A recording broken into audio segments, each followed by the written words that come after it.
자, 오늘 첫 주인데요. 우리가 구원이란 무엇인가에 대한 부분입니다. 여러분들 구원이 무엇입니까? 많이 들어보셨죠? 구원이란 무엇인가? 구원받았습니다.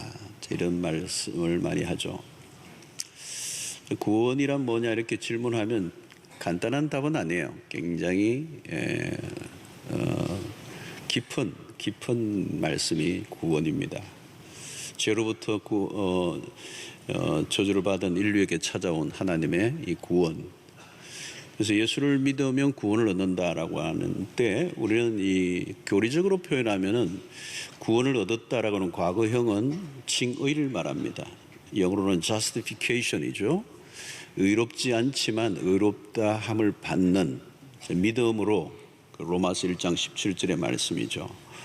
믿음으로 의롭다함을 받았습니다. 그래서 예수를 믿는 순간 우리의 모든 죄는 용서함 받았습니다.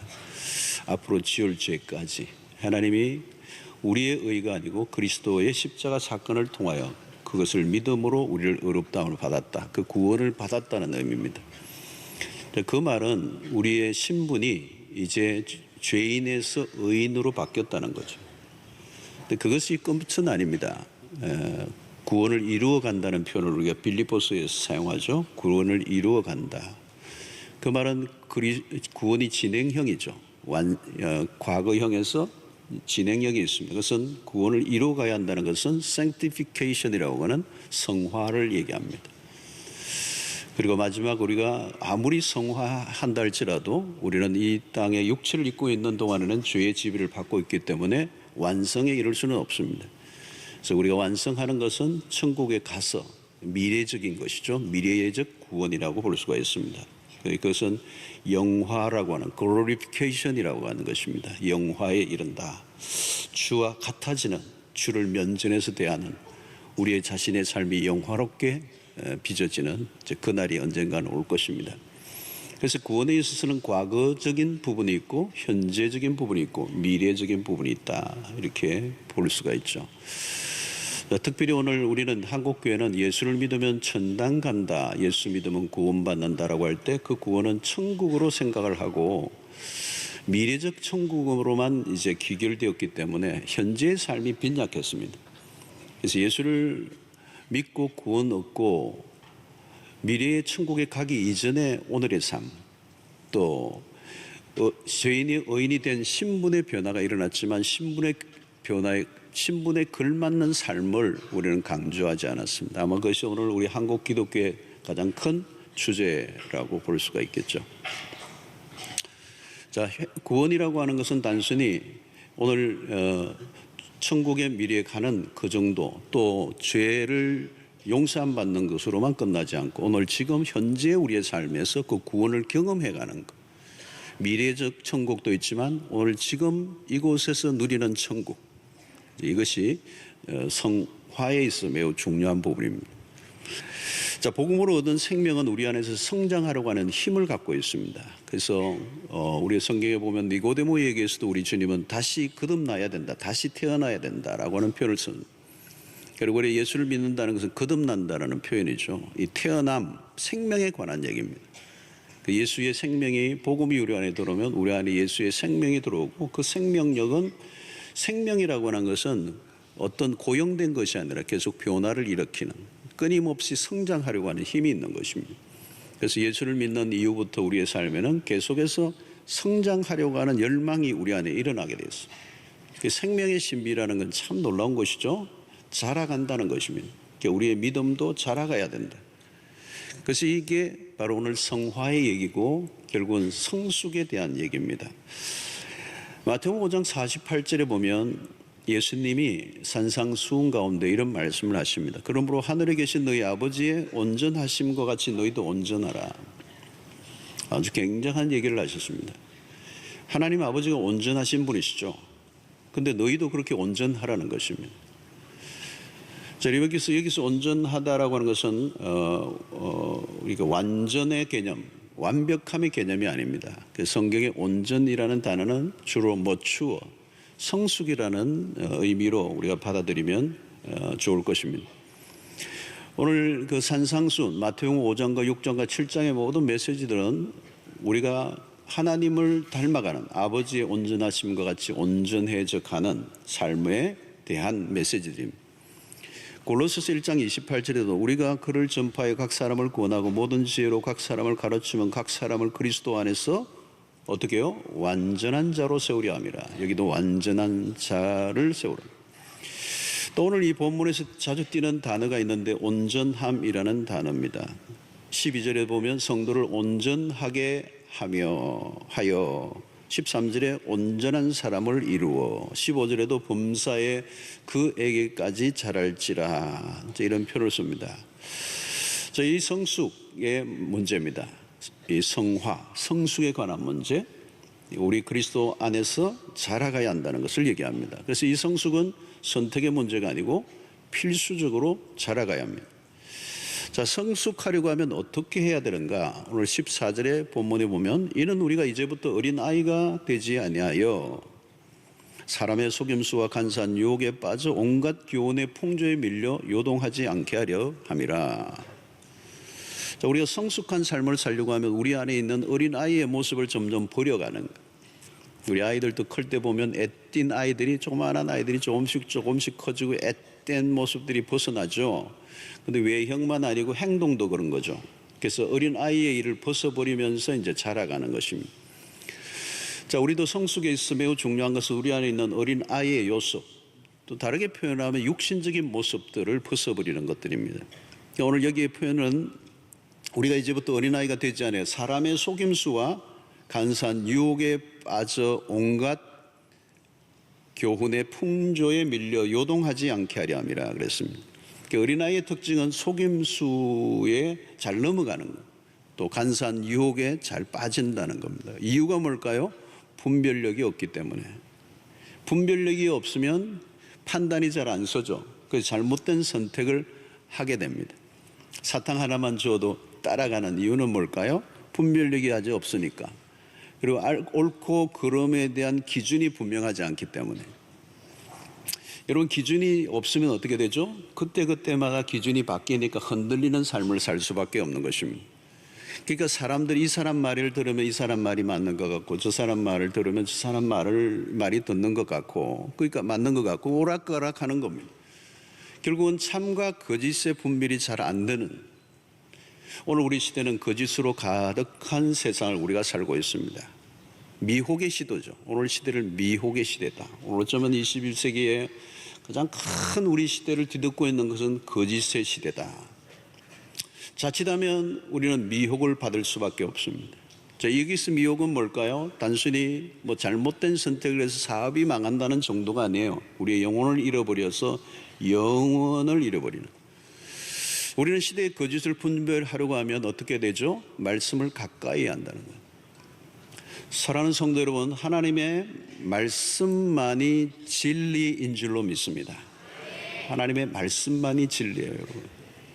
다른 걸 아무리 가져와도 그것이 진리가 될 수가 없어요. 한때는 진리인 것 같은데 그때는 맞고 지금은 틀리다. 그건 진리가 아니죠. 자, 우리는 분별력을 가져야 이 유혹에 시달리지 않을 수가 있습니다. 그러므로 이 분별력은 그냥 생기는 것이고 아니고 하나님의 말씀을 통하여 생깁니다. 말씀을 계속, 진리를 계속 들여다보고 진리에 관심을 가지고 진리를 공부하면 저절로 거짓이 드러나는 겁니다. 우리 흔히 잘 얘기하잖아요. 위조 지폐를 이게 감별하는 감별사들은 하루 종일 뭐만 만진다고요? 진짜 지폐만 만진다는 거예요. 계속 진짜 지폐만 계속 만지는 거예요. 가짜 지폐를 연구하는 게 아니고 진짜만 계속 하루 종일 만지고 있다는 거예요. 진짜만 계속 만졌기 때문에 가짜가 딱 하면 잡히면 알게 된다는 거예요.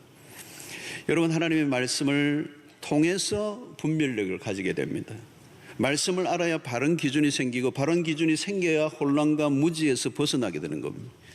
말씀을 모르면 우리도 모르게 사람의 교훈과 세상의 소리를 따라갈 수밖에 없고 영향을 받을 수밖에 없습니다.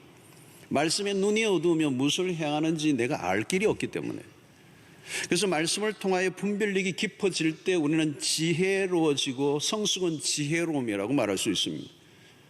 여러분, 우리는 신앙의 연조가 깊어져 갈 때 바로 이 분별력이 생기고 그 분별을 통하여 지혜로움이 생기고 그 지혜로움이 우리의 바른 선택을 하고 그 바른 선택이 우리의 삶을 복되게 하는. 나이가 들어서 지혜로움이 생기는 게 아니고요, 지혜로움이 없이 그냥 나이만 들면 고집만 늘어나는 것이지 삶이 깊어지지 않잖아요. 그러므로 성숙해진다는 것은 매우 중요한 것입니다. 좋은 선택을 하는, 바른 선택을 하는 것이죠. 그래서 이 지혜가 늘어난다는 것은 성화에서 매우 중요한 영역입니다. 삶의 전반에 걸쳐 영향을 미치는 것이죠. 그래서 그 분별력, 그 사려 깊음, 그 신중한 태도가 삶의 모든 영역에, 내가 일을 하는 직장 속에서도, 우리의 모든 인간관계 속에서도 영향을 끼친다는 거죠. 여러분, 돈이 많다고 삶이 부유해지지 않잖아요. 어린 아이에게 돈을 지금 막 주면 그 아이가 삶이 부유해집니까? 사고를 치잖아요. 로또가 그액이 당첨된 사람들을 추적해보니까 다 망했다는 거 아니겠습니까? 왜 그렇습니까? 그것을 감당할 수 있는 능력이 없는데 하루아침에 주어졌으니까 감당하지 못하는 거예요. 여러분, 어린아이의 모습을 버리지 않으면 우리의 삶이 그렇게 되는 것이죠. 성숙함에 이르는. 그래서 오늘 이 본문에 보면 늘 요동치는 모습, 우리가 바닷가에 가면 늘 파도가 요동치는, 바닷물결이 계속 요동치는 것처럼 어린아이는 언제나 주변의 상황에 영향을 받고 잘못된 어떤 영향을 받고 있기 때문에 감정적이고 충동적이라는 것입니다. 사랑하는 성도 여러분, 한 해 동안 말씀을 사랑하고 가까이 하고 말씀의 인도를 받고 말씀의 빛 안에서 살아감으로 우리의 삶의 분별력이 더 높아져서 바른 선택을 하는, 그래서 정말 요동치는 영향을 받는 어린아이를 벗어버리고 성숙에 이르는 은혜가 있게 되기를 축원합니다. 자, 그런데 문제는 뭐냐면 이 어린아이들이 먹는 것에 문제가 있다는 거예요. 말씀을 먹기는 먹는데, 고린도전서 3장 1절로 2절입니다. 형제들아, 내가 신령한 자들을 대함과 같이 너에게 말할 수 없어서 육신에 속한 자 곧 그리스도 안에서 어린 아이들을 대함과 같이 하노라. 내가 너희를 저주로 먹이고 밥으로 아니하였노니 이는 너희가 감당하지 못하였음이거니와 지금도 못하리라. 자, 바울이 그리스도 안에서 너희들을 어린 아이 대함과 같이다. 사실은 어른인데 어린 아이처럼 대하는 이유가 하나님의 말씀을 제대로 받을지는 못하기 때문에 저주로 하고 밥으로 아니했다는 겁니다. 자, 어린 아이와 성인을 구별하는 중요한 차이가 먹는 것에 있습니다. 어린 아기는, 아주 어린 아이들은, 이제 갓 태어난 애들은 엄마 젖 외에는 못 먹습니다. 이유식도 먹을 수가 없습니다. 젖만 먹어야 되는 거죠. 젖만 먹는 단계는 베이비입니다. 베이비. 이게 먹는 것이 성장의 핵심이라는 겁니다. 성화에 이르는, 성숙에 이르는 삶을 살려고 하면 정말 삶의 분별을 가지고 지혜롭게 살아가는 그 길은 이 먹는 것, 성화는 먹는 것에 영향이 있다는 거예요. 무엇을 먹느냐에 따라 영적 성장의 차이를 만들어냅니다. 먹는 문제는 결국 뭘로 귀결됩니까? 소화해낼 수 있는가의 문제입니다. 먹는 게 문제가 아니라 먹어서 소화를 해내야 됩니다. 그러니까 어른과 어린아이의 차이는 뭐냐? 소화 능력입니다. 아무리 영양가 높은 것이라도 소화를 못 해내면 먹여도 탈이 나고 말잖아요. 자, 많이 먹는다고 좋은 게 아니죠. 소화 능력입니다. 자, 성숙한 신자는 누구입니까? 웬만한 것을 다 소화할 능력이 있는 거예요. 근데 아무리 주옥 같은 말씀이 주어져도 소화할 준비가 되어 있지 않으면 소용이 없죠. 성숙의 단계는 말씀의 섭취력이 대단합니다. 하나님의 말씀을 들으면 이해가 잘 안 된다는 말은 말씀 자체의 문제이기보다는 영적으로 어리기 때문에 걸려서 넘어가지 않는 거죠. 이해가 되고 깨달아진다는 것은 잘하고 있다는 것입니다. 이전에는 말씀이 시작되면 그냥 잠이 왔어요. 그냥. 물론 잠 재우는 설교도 있기도 합니다만은 그 재밌는 얘기를 해요. 5분 예배가 딱 설교가 시작될 때 조는 거는 설교자가 아니고 그 청중의 문제. 근데 5분이 지났는데 조는 거는 설교자 문제라. 지금 한참 지났는데 주무시는 거는 제 책임입니다. 전혀 그분 탓 아닙니다. 여러분, 어느 날부터 말씀을 듣는데 깨달음이 오는 거죠. 이해가 되고 깨달아지는 거면 그건 뭐예요? 섭취가 되고 있는 거죠. 그 어린아이는 소화를 못 해낸다는 얘기는 뭘까요? 어린아이들은 소화를 못해요. 그 얘기는 뭐예요? 말씀을 들어도 아무런 영향이 없어요. 왜요? 오른쪽으로 들어와서 왼쪽으로 막바로 빠져나가니까. 하나도 걸리지를 않는 거죠. 하나님의 말씀이 수없이 들려줘도 다 지나가 버는 거예요. 다 지나가 버려요. 그게 소화가 안 되는 거, 받아들여지지 않고 그게 다 그냥 없어져 버린 거예요. 그래서 10년을 다녀도 20년을 다녀도 그 말씀이 내 안에 들어와야, 깨달아져야, 이해가 되어져야, 흡수가 되고 수용이 되고 받아들여져야 그 말씀이 그 안에서 역사가 일어나는데 안 받아들여지는 거예요. 사실 여러분, 성경은 만만한 책이 아닙니다. 하나님의 하늘의 얘기를 듣는 거잖아요. 눈에 보이지 않는 세계, 영혼의 세계, 영적인 세계를 다루는 그 하나님의 뜻을 인간의 언어로 풀어놓아서 또 역사적인 갭이 있고 그 문화적인 갭이 있고 언어적인 갭이 있고 많은 것들을 넘어가야 되는데 그게 이제 우리가 이해하고 깨닫는다는 건 쉽지가 않죠. 그러니까 결국은 성숙한 신자로 이르려고 하면 뭐 해야 돼요? 단단한 음식을 섭취할 수 있어야 돼요. 성경에도 여러분, 내가 좋아하는 말씀들이 굉장히 많지만 정말 성숙한 신자들은 성경 전체를 골고루 읽는 것입니다. 골고루 묵상하는 것입니다. 여러분들 성경책에 성경 줄을 잘 끄시죠. 줄 꺼놓은 것만 다 모으면 내가 복음이 된다고 그러잖아요. 내가 좋아하는, 그냥 거기에는 여호와는 시편 23편 이런 거 너무 좋잖아요. 여호와는 나의 목자, 내가 부족함이 없으리. 그거 다 줄 꺼놨을 거예요, 여러분. 그런데 우리는 선지서를 잘 안 읽어요, 여러분. 소선지서 굉장히 신랄하거든요, 여러분. 아모스 같은 거. 그 시대의 도덕성에 대해서 굉장히 신랄하고 날카롭게 파헤치는 이 소선지서 안 다루거든, 안 읽거든요. 그 줄 꺼놓은 거 쉽지 않아요, 여러분. 여러분, 오늘 우리가 이 종말에 대한 메시지들이라 이런 하나님의 나라에 대한 개념들이나 이것을 우리 잘 말씀을 안 받아요. 딱딱한 걸 받지 않는 거죠. 아마 그런 얘기하면 다 좋을 가능성이 있어요. 여러분, 오늘 사도 바울이 지금 이 먹는 것과 어린아이의 아주 기가 막힌 비유를 하는데 오늘 우리의 삶에 그대로 적용이 되는 거예요. 젖으로 먹이고 밥으로 아니한다. 사랑하는 성도 여러분, 오늘 한 해 동안 우리가 하나님의 말씀을 가까이 하려고 합니다. 창세기부터 요한계시록까지 골고루 읽기를 원하시고요, 골고루 묵상하시기를 바라고요. 어떤 때는 내가 불편한 말씀들, 내가 대하기 거북한 말씀들, 내가 듣기는 거북하고 껄끄러운 말씀들, 그 말씀을 들으면 내가 정말 몸살을 하고 신음소리가 나게 하는 말씀도 대할 수 있는 은혜가 있게 되기를 바랍니다.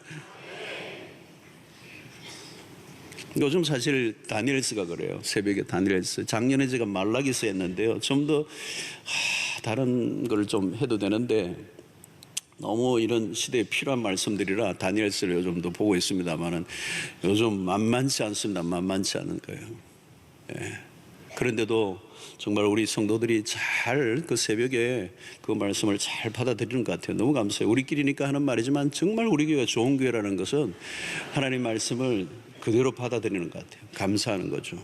간정료만 좋아하는 게 아니고 진리 깊은 세계 안으로 들어가는 어떤 말씀이라도 아멘으로 받는 여러분들 되시기를 축원합니다.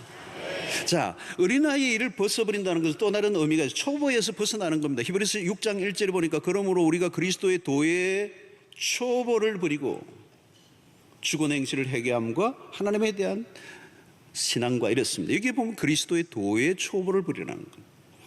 미성숙은 다른 말로 얘기하면 초보라는 거예요. 초보에서 늘 머물러 있는 어린아이. 유치원을 계속 10년씩 다니는 거예요. 그리고 반장은 하는데 유치원에 늘 다른 사람에게 신경 쓰이는, 기본기에서 벗어나지 못하는, 태권도 도장에 10년을 다녔으면 아직도 초보여서는 안 되죠. 발차기만 하고 있으면 안 되죠. 피아노 학원을 20년 다녔다면 도레미 하면 안 되잖아요. 다음 단계로 초보를 벗고 성숙의 단계로, 영적 세계는 끝이 없어요. 깊은 영적 세계로 들어가면 상상할 수 없는 비경이 일어납니다. 비밀이 있습니다. 여러분, 기도의 세계도 그냥 기도가 아니죠, 여러분. 구하면 응답받는 단순 논리가 기도가 아니잖아요. 기도의 세계만 해도 2000년의 기독교 역사 속에 하나님의 사람들이 그 깊은 기도의 비경 안으로 들어가 봅니다. 이엠 바운지 기도라고 하는 것이나 A.W. 토저의 그런 기도나 그런 기도에 관한 책만 해도요, 얼마나 있는지 알 길이 없습니다. 여러분, 누구나 초기 단계를 경험합니다. 그러나 거기에서 머물러 있어서는 안 된다는 거예요. 세월이 흘렀는데도 여전히 초보에만 머물러 초보자양 교본을 가지고 다닌다면 문제가 있다는 거예요. 초보를 버리고, 초보를 버려야 고수의 세계로 가는 거고 영적 비경에 들어가는 거죠. 늘 교회 안에서 상처받고 울고 불고 별거 아닌 것 가지고 뭐 토라지고, 그건 어제 초보에 머물러 있는 거예요. 늘 주변의 사람들을 긴장하게 만드는 것은 초보를 버리지 못하고 있기 때문에 신경 쓰이는 인생을 사는 거예요. 그게 초보예요. 자, 여러분, 우리가 성숙해야 될 이유가 뭘까? 우리의 성숙의 목표가 있기 때문에 그렇습니다. 오늘 성경에 보니까 15절에 오직 사랑 안에서 참된 것을 하여 범사에 그에게까지 자랄지라. 그런 머리니 곧 그리스도라. 자, 여러분, 우리의 목표는 그리스도예요. 그에게까지 자랄지라. 범사에. 참 이것은 흥분되는 얘기입니다. 그리스도가 누구이신지 우리로 하여금 바울 사도가 그에게까지 자랄지라 얘기하는지. 여러분, 성숙은 무엇이냐? 그리스도의 완전함에 이르는 일입니다. 언제나 그리스도가 목표입니다. 신앙생활 좀 했다고 만족할 수 없는 이유가 우리의 목표는 그리스도이기 때문입니다. 아무리 열심히 했어도, 아무리 내가 깊어졌어도, 아무리 성숙했어도 그리스도가 우리의 목표이기 때문에. 한때 열심히 했다고 멈출 수 있습니까? 나 이 정도 했으면 됐다고 얘기할 수 있습니까? 결코 그럴 수가 없어요. 여러분, 사랑을 해도 마찬가지죠. 오늘 이게 보니까 범사에 그에게까지 자랄지라는 뭘까요? 사랑에 있어서도 그에게까지 자라야 된다는 거예요. 나 사랑할 만큼 했어. 안 돼요. 사랑의 기준은, 목표는 그리스도이기 때문에. 난 참을 만큼 참았어. 아니에요. 우리의 참음, 인내의 기준은 그리스도여야 된다는 거예요. 희생할 만큼 했어. 나 이 정도 했으면 다 했어. 아니에요. 희생의 기준은 그리스도여야 돼요. 항상 그리스도라면 어떻게 하셨을까? 절대 기준은 오직 그리스도밖에 없는 것입니다. 교회들과의 관계에 문제가 일어났을 때도 그리스도라면 어떻게 이 문제를 다루셨을까? 항상 그리스도여야 할 때, 우리는 쉽게 우리 자신에 대해서 만족하고 우리는 스스로 자만하고 이 정도면 됐다고 생각할 때가 많지만, 오늘 성경이 우리에게 말씀하는 것은 모든 범사에 그에게까지 자랄지라. 그는 곧 그리스도니 교회의 머리가 되시는. 자, 그러면 어떻게 해야 성숙할 수가 있어요? 히브리서 12장 2절에 이렇게 얘기합니다. 믿음의 주요 또 온전하게 하시는 이인 예수를 바라보자 그랬어요.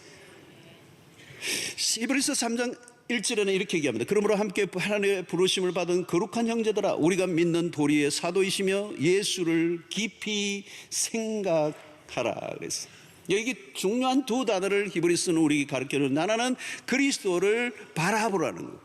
두 번째는 그리스도를 깊이 묵상해라는 거예요.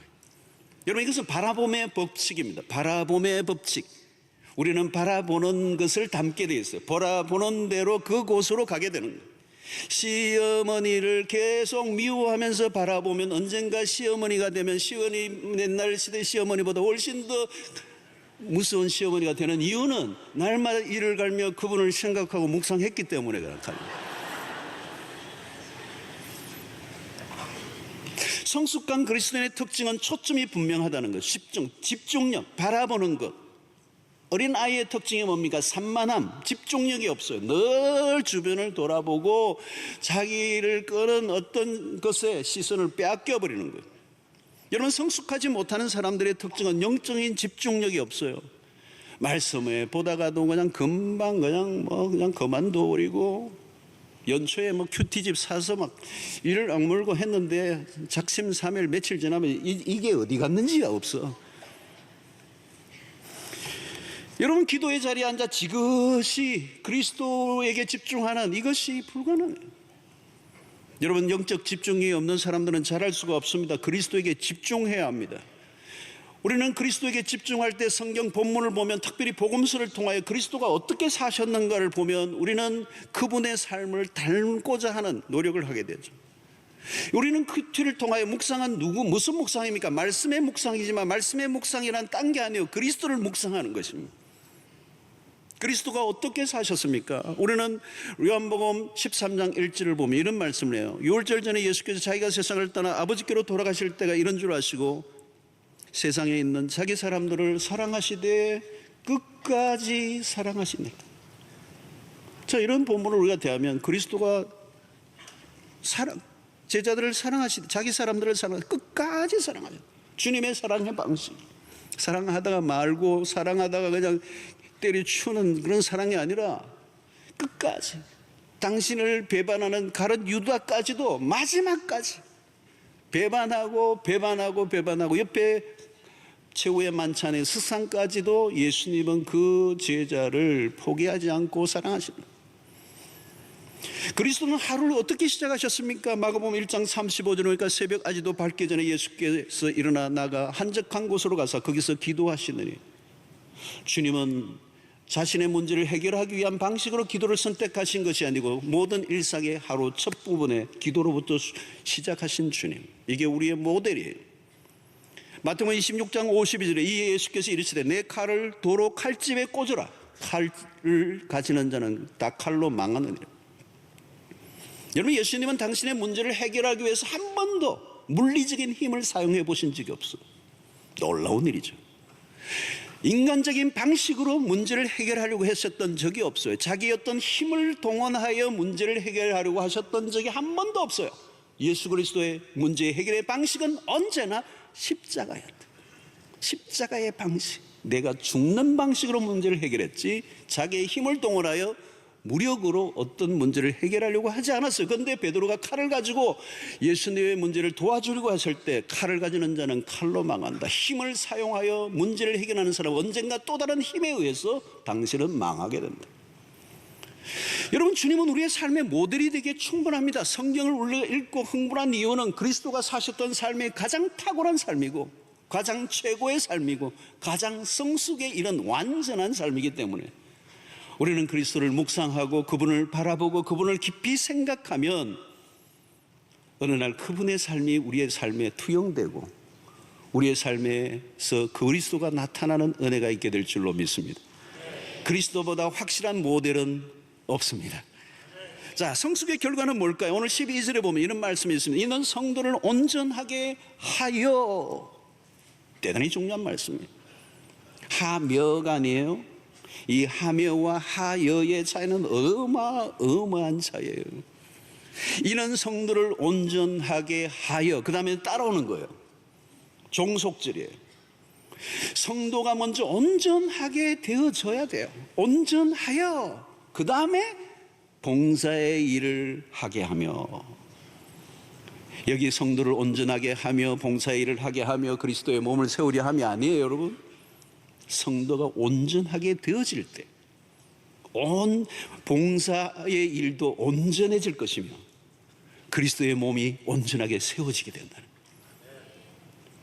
여러분, 오늘 여기서 오늘 매우 중요한 것은 우리의 신앙이 이제는 공동체의 봉사의 일을 성숙한 이유는 뭘까요? 이제는 나의 문제에만 머물러 있지 않고 또 누군가로부터 나에가 도움을 받는 끝없는 소비적 삶이 아니라 이제 나를 통하여 누군가를 도와주는 봉사의 일을 하게 하며, 여러분, 부모들이 자녀들을 키우는 게 뭐예요? 어린 아이 그냥 베이비들 보니까 그러더라고요. 내 먹고 하루 종일 우유 먹고 응 하고 자고 그거밖에 없어요. 아니, 그 상태로만 계속 있는다면 그 살아남을 부모가 없을 거야, 아마. 살아남을 부모가 없어. 잘하니까. 그 어느 날 보면 그냥 안고 그냥 이게 그냥 끝도 없이 돌봐야 됐는데 어느 날 이게 크더니 엄마 가방을 들어주네. 위대한 일이에요. 그날을 바라보며 이를 악물고 키워야죠. 근데 계속 내가 이 안고만 다닌다고 생각해 보세요. 기가 막힌 일이에요. 여러분, 오늘 성경의 말씀이 그거예요. 여러분, 이는 성도를 온전해져야 된다, 성숙해져야 된다는 거예요. 그래서 봉사의 일을 하게 하며 그리스도의 몸 교회를 세우려 한다는 거예요. 자, 여러분, 오늘 이 성도를 온전하게 한다는 이 말이, 이 성도가 교회죠. 그 성도가 온전해지면 그리스도의 몸이 온전하게 세워지는 거예요. 사람이 많아져서 교회가 세워지는 게 아니고, 건물이 있어서 교회가 세워지는 게 아니고, 건물만 지어 놓으면 그게 사람이 교회가 되고 교회가 커지는 게 아니고, 온전한 그리스도인이 많은 교회가 건강한 교회고, 그게 교회가 세워지는 거예요. 여러분, 오늘 우리의 다른 사람들의 신앙의 성숙을 돕는, 내가 성숙해지는 것 자체가 교회를 세워가는 일이고, 동시에 다른 사람의 영혼의 성숙을 도와주는 그 일이 교회를 세우는데 가장 핵심적인 사역이에요.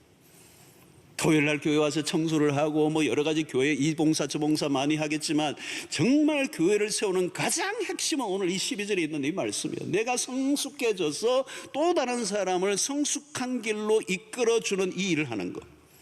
그렇게 교회가 존재하는 이유가 그것이고, 결국은 목회자들이 해야 될 일은 그거예요. 만약에 교인들이 다 성숙해져 버리면 목사들은 할 일이 없어요. 이제 없어도 돼요. 그런 날이 안 오니까 목사들은 계속 있을 거예요.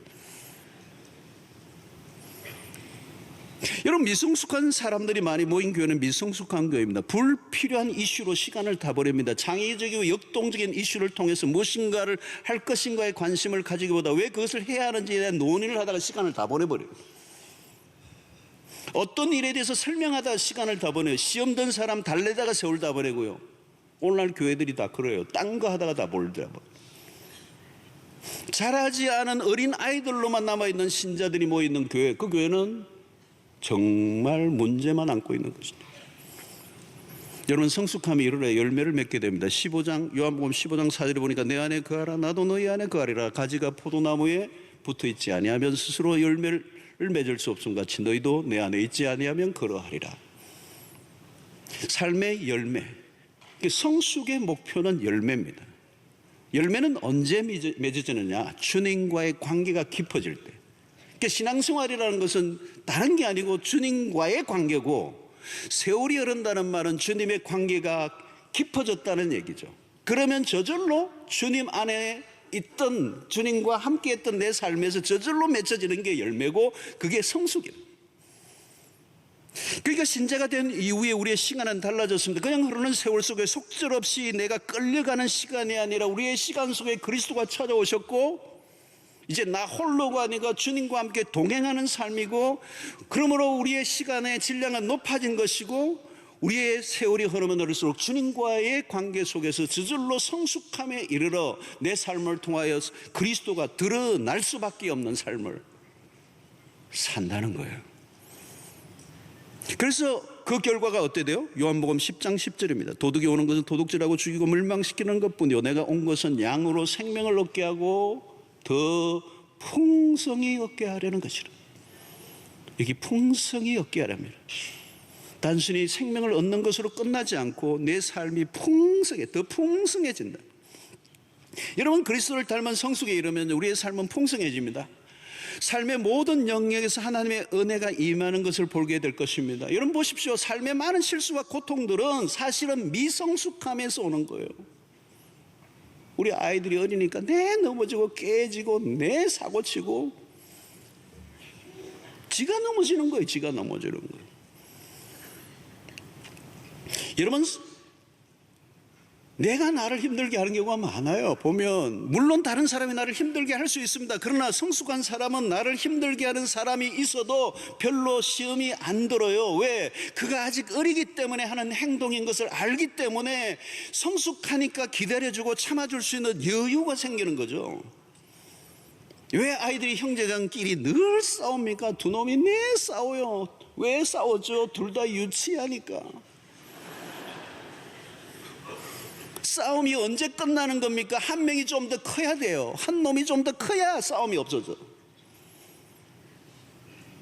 여러분, 내가 아직 눈에 거슬리는 사람이 많고 누가 한마디 한 것이 걸려 시험에 든다면 아직 어리다는 증거예요. 어려운 교회들을 보면요, 별거 아닌 걸로 싸워요. 저는 제가 목회하는 동안은 그걸 본 적이 없습니다만, 유치함에서 벗어나지 못한 삶은 자신도 피곤하고 다른 사람도 피곤하게 만드는 거죠. 어른이 되면요, 웬만한 것은 다 소화가 돼요. 성숙한 그리스도인들은 큰 일을 당해도 해석의 능력이 탁월해요. 성경적 해석, 성경적 관점으로 바라보니까 해석이 돼요. 어릴 때는 분노하고 그럴 수 있느냐고 흥분을 하지만 성숙에 이르면 다 이해가 돼요. 담아내는 용량이 커진 거예요. 이전에는 수용력이 작았기 때문에 소화가 안 돼. 왜 원수가 많습니까? 갑자기 원수가 많아진 게 아니고요, 내가 품어낼 용량이 작아지니까 원수들이 많아진 거예요. 짜증을 많이 내고 원망과 불평이 많은 편이라면 내가 유치하다는 뜻입니다. 나 중심, 이기적인 거죠. 여러분, 성숙하면 원수까지도 품어냅니다. 미워함보다 긍휼히 여기는 마음이 더 커집니다. 다른 사람들과 싸울 일이 별로 없어요. 여러분, 영적으로 성숙해지면 단순히 교회 열심히 다니는 정도가 아니라 우리의 삶의 모든 인간관계에도 변화가 일어나고요, 부부관계 속에서도 갈수록 점점 싸울 일이 없어지게 되는 거예요. 싸움의 횟수가 줄어드는 것은 물론이고 싸움의 소재도 수준이 달라져야 되는 거죠. 싸운다는 것은 무엇을 의미합니까? 앞에도 얘기했지만 비슷하니까, 체급이 비슷하니까 게임이 되는 것입니다. 그러나 체급 차이가 나면 안 싸워요. 여러분, 아이와 아버지가 싸웁니까? 싸움을 하면 누가 이기는 거예요? 애하고 아이가 이깁니다. 왜 이깁니까? 지면 우니까. 아빠가 져주는 거예요. 근데 못난 아버지는 끝내 또 넘겨버렸어. 그러니까 애가 막 울어요. 그러니까 아내가 또 막 야단이에요. 아빠가 져주지. 여러분, 성숙하면요, 많은 문제가 다 해결돼 버려요. 끙끙대고 힘들었던 문제들이 더 이상 나에게 문제가 안 돼요. 다른 세계에 있어요. 교회에 대해서도 이전에는 교회에 대한 문제가 보이면 덜쳐내고 비난했습니다. 아직 어리다는 뜻입니다. 성장을 하면요, 비난이 아니라 책임을 느낍니다. 내가 무엇을 해야 하는지를 묻죠. 자신이 하지 못한 자신의 책임이 무엇인가를 물어요. 그게 어른이에요, 어른. 책임을 느끼는 사람은 성숙한 사람입니다. 보이는 대로 말만 하는 사람은 어리다는 뜻이에요. 책임을 지지 않는 사람들의 특징이 있습니다. 말이 많은 거예요. 문제를 탓하는 것도 어린 시절의 얘기입니다. 여러분, 성숙해지면 사랑의 모습도 달라집니다. 아이는 자기밖에 모르잖아요. 그러니까 그게 무슨 아무것도 모르는 거죠. 고린도 교회 안에 그런 게 있었습니다. 영적으로는 은사를 많이 받았지만 요란하고요, 유치했고요. 고린도 교회 안에 서로 파벌을 만들고요. 파벌 만드는 게 다 그게 유치한 거예요.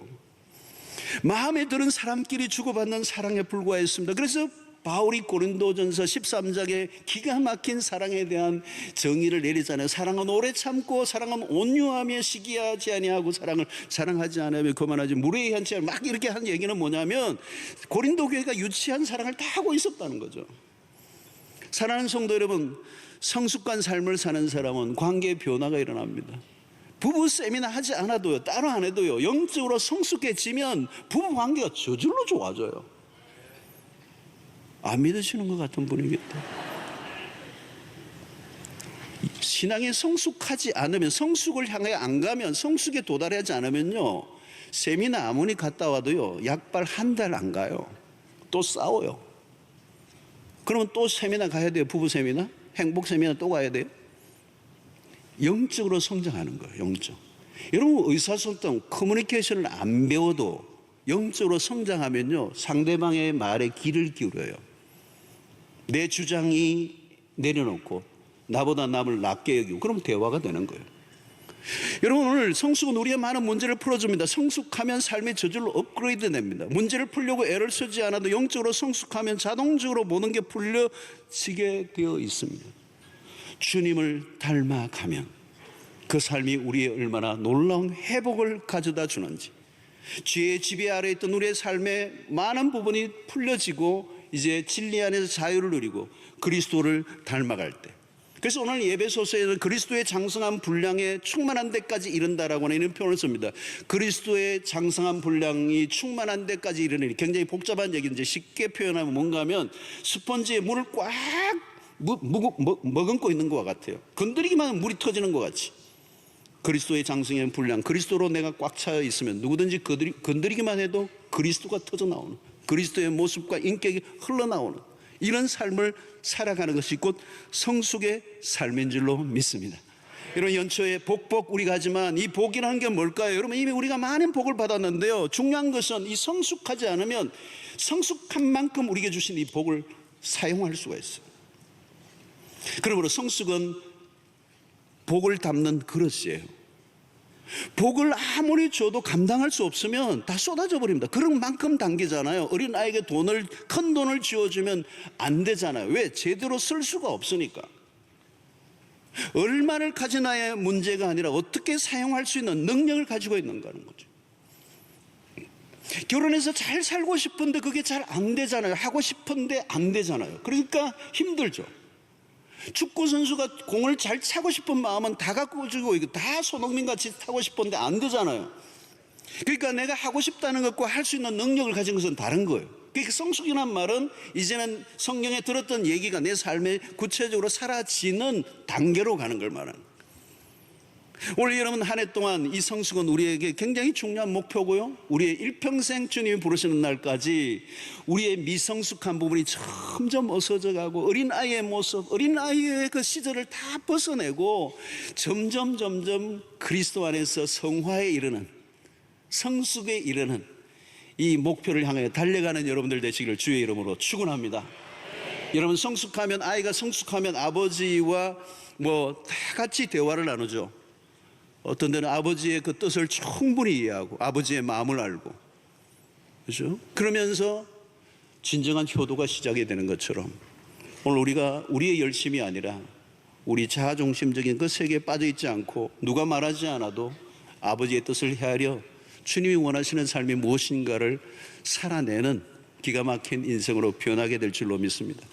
여러분, 한 해 동안 성숙을 향해 달려가시고요, 성숙은 저절로 되는 것은 아닙니다. 힘써야 합니다. 우리의 몫입니다. 칭의는 그리스도로 십자가로 주어진 것이지만 이 성화는 우리가 노력해야 돼요. 시간이 흐른다고 저절로 성숙한 그리스도인이 되는 부분은 없어요. 책임이 있는 그리스도인으로 세월에 걸맞는 실력을 갖춘 성숙한 그리스도인은 그냥 되지 않습니다. 대가를 지불해야 되고요, 노력하셔야 합니다. 더 많이 말씀을 가까이 하시고 더 많이 그리스도를 묵상하시고 바라보시고 그리스도를 따라가기로 힘쓸 때 어느 날 기가 막히게 아름다운, 그리고 멋진, 풍성한 실력 있는 그리스도인으로 주님을 기쁘시게 하는 멋진 인생이 되게 될 줄로 믿습니다.